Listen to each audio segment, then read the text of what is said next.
Bom dia, pessoal.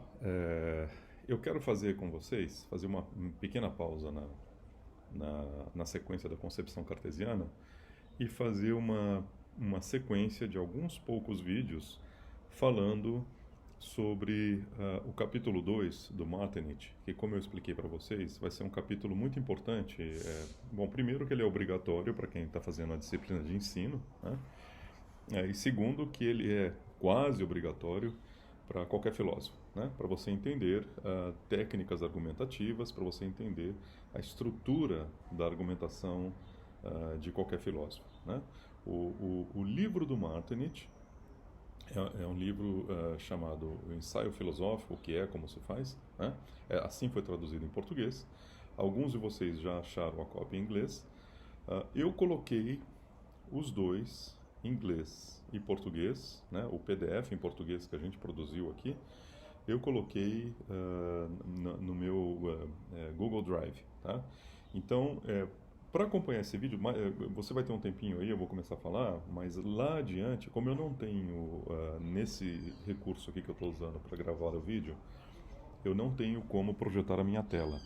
Então eu vou pedir para vocês terem aí na tela de vocês o texto do Martinit em português que está em PDF, tá?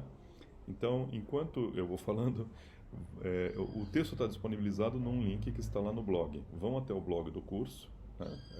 Teoria do Conhecimento Unicamp.blogspot.com. Abram lá e existe uma postagem de ontem. Existe uma postagem de ontem disponibilizando um link que é o meu Google Drive, tá? E nesse Google Drive estão já 3 textos que vão ser importantes para esse curso, tá?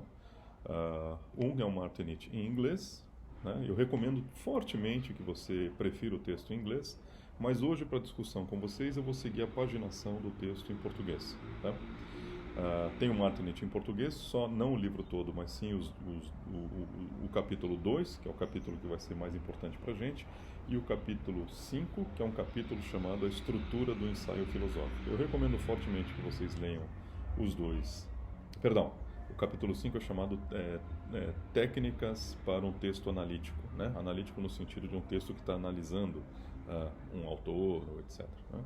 Hoje eu vou falar com vocês um pouquinho sobre esse capítulo 2. Né? O capítulo 2 esmiuça um pouco algumas noções que vocês vão entender mais profundamente ou mais concretamente quando vocês fizerem o curso de lógica. Então, o que nós vamos tentar fazer aqui é uma espécie de baby logic, ou que em alguns cursos chama-se pensamento crítico. Né? Existem universidades que têm o chamado curso de pensamento crítico, que é uma espécie de baby logic, são conceitos fundamentais da lógica aplicados à leitura de texto. Tá?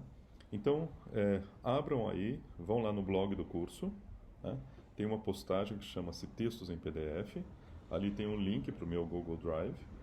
Abram o Martinit em português, tá? Que é um PDF só de 2 capítulos, não é o livro todo em inglês, é um PDF só de 2 capítulos, deixem aí do cantinho, porque daqui a pouco eu vou pedir para vocês abrirem em uma determinada página do livro, tá ok?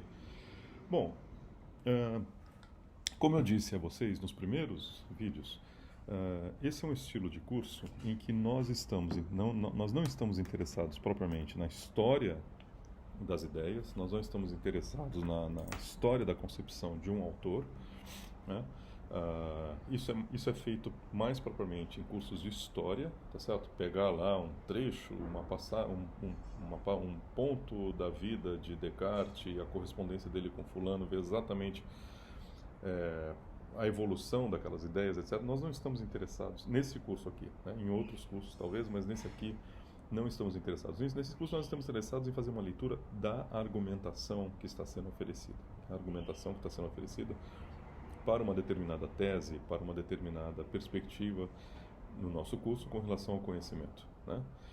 E o que nós vamos privilegiar é a estrutura argumentativa, né, de cada autor, de cada artigo, cada texto que nós vamos ler, né? Então vamos tentar entender o que é isso, estrutura argumentativa. Bom, como o nome diz, estrutura argumentativa diz respeito à estrutura dos argumentos. Então vamos fazer uma reflexão muito geral, muito preliminar do que é um argumento, afinal de contas. Né? Isso que todo mundo fala o tempo todo, olha, o seu argumento não está me convencendo, o seu argumento não é válido, é bom, é ruim, etc. Seu argumento é péssimo, seu argumento é convincente, etc. Isso todo mundo sabe, mais ou menos intuitivamente, o que é um argumento, ou usa a palavra argumento, mas vamos tentar explicar, vamos tentar fazer uma abstração, fazer um esqueminha do que é um argumento, efetivamente. Né?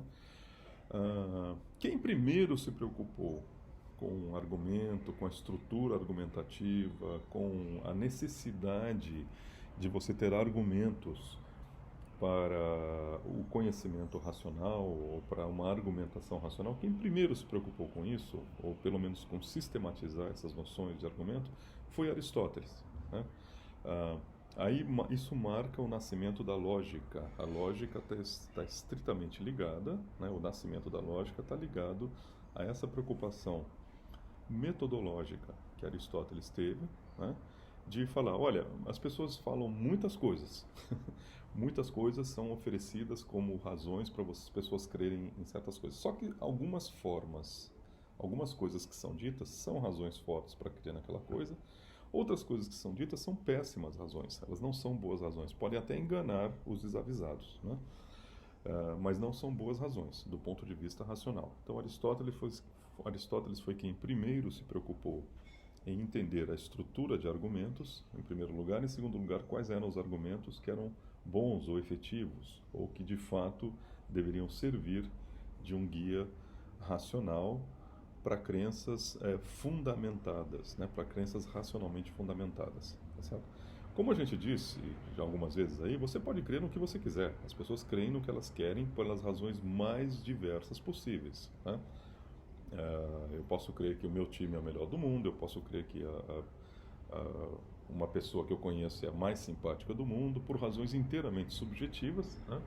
Mas existem situações em que a gente quer crer em alguma tese, alguma proposição.